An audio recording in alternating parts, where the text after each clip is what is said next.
Hai, pada video kali ini saya akan berbagi mengenai bagaimana cara melakukan setting DNS (Domain Name System), terutama untuk Anda yang tidak punya latar belakang server admin, ya, sistem admin biasa juga disebut ya. Jadi ini buat pemula atau buat Anda yang bukan latar belakang admin, tapi di sini saya akan memberikan contoh bagaimana cara melakukan setting subdomain untuk pada host atau server yang berbeda.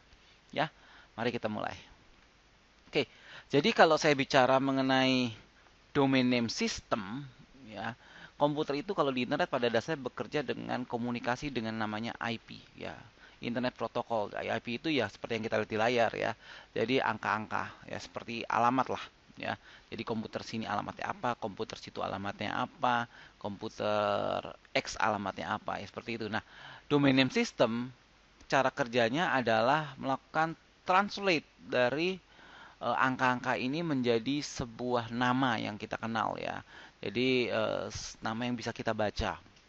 Ya, jadi di sini contohnya ada domain a.com, ya domain b.com. Walaupun tadi kita sebelumnya lihat ini sebagai angka, langsung ditranslate ya dengan sistem DNS ini, ya.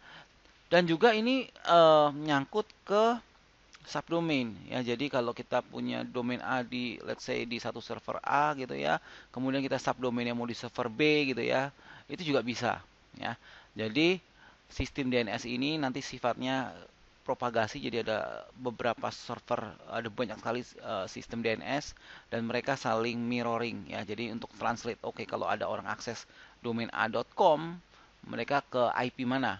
Tapi kalau orang aksesnya apps.domaina.com, mereka lari ke IP mana ya.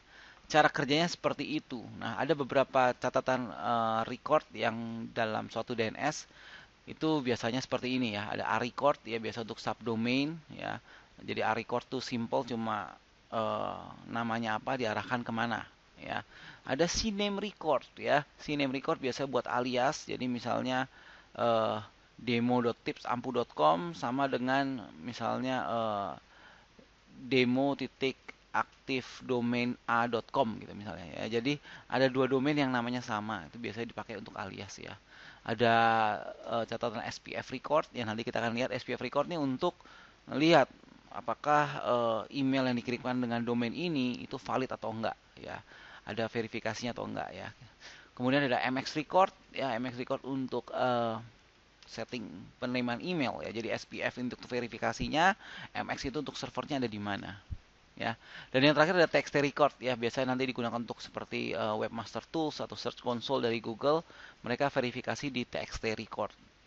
Nah, ini adalah contoh masing-masing. Saya tidak akan membahas terlalu dalam, tapi saya akan langsung lihat nanti prakteknya seperti apa ya. Yang jelas syarat utama Pak kalau kita mau menggunakan uh, subdomain pada server yang berbeda adalah kita harus set hostnya eh,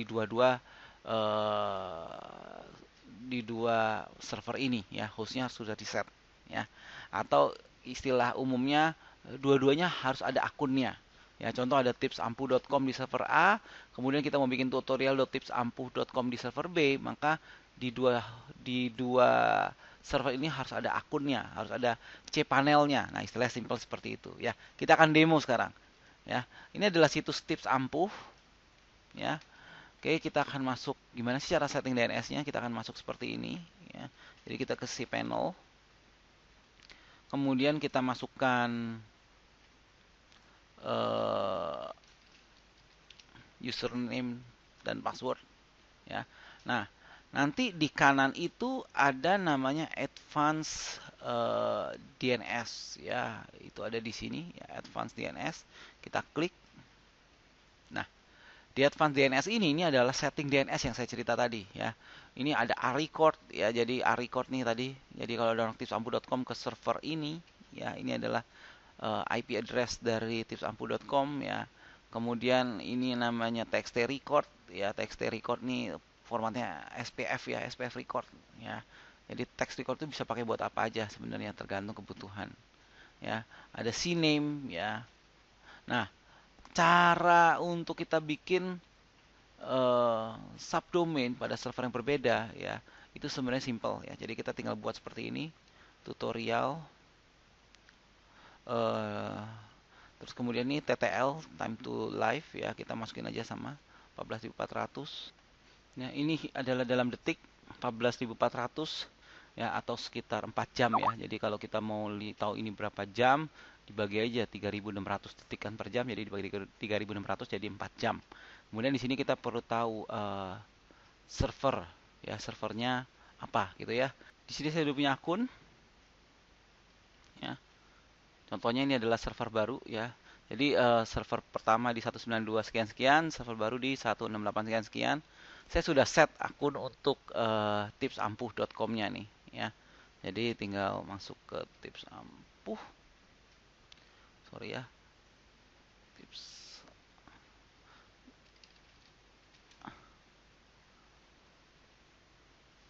Oke, ya. Dah, di server kedua ini ya, ini juga ada advanced DNS-nya. Jadi ini di server 1 sama server 2 harus punya host yang sama. Ya, jadi di server 1 kita udah bikin tutorial.tipsampuh.com ya. Masuk ke server kedua ya, server kedua. Di sini IP-nya tadi 168.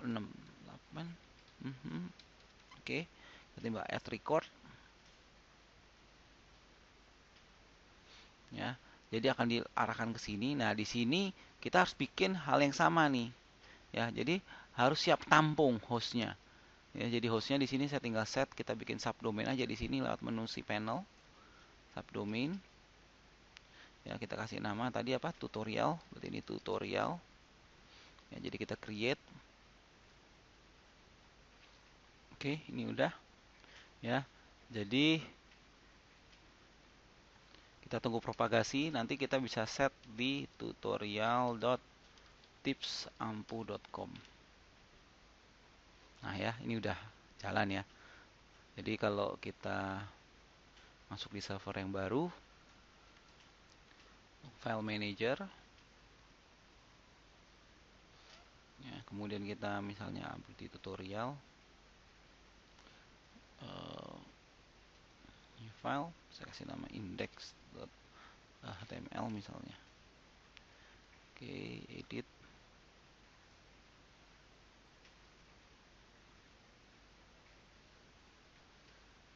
Oke, ya, kita refresh ya, hello tutorial tips ampuh. Dan kita sudah bisa lihat di sini. Kita bisa lihat ya. Kita bisa lihat ya nanti di sini. Ya. Sorry ini ada sedikit masalah di command prompt, tapi kalau kita ping tipsampuh.com ya, ini ada di server lama. Ya, tapi kalau di ping tutorial.tipsampuh.com ini sudah ada di server yang lain. Oke ya. Jadi saya rekap, jadi cara untuk menambahkan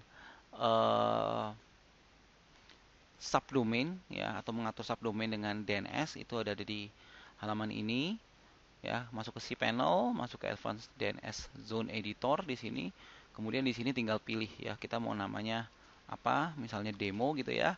Tentukan time to live-nya ya, ikut aja 14.400 atau 4 jam. Kemudian IP-nya IP berapa ya.